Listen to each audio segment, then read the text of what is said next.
Hey everyone, and now it's time to run a scan using your custom policy. Let's play. From the WebInspect start page, click a basic scan. You're going to use a standard scan, and in the Start URL dropdown, select the 0.webappsecurity.com URL. Click on the Start URL to add admin to the end of it. Once done, select Next. Disable the network proxy and select Next.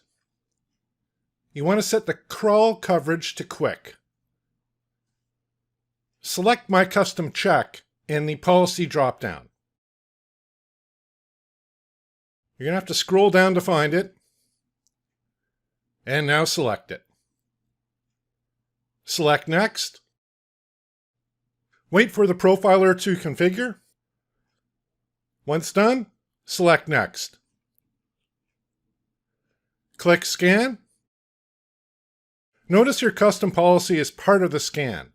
Wait for the scan to complete. Open the vulnerability detected by WebInspect. Verify the details displayed in the Vulnerability tab. It should be the same as you entered in your custom policy.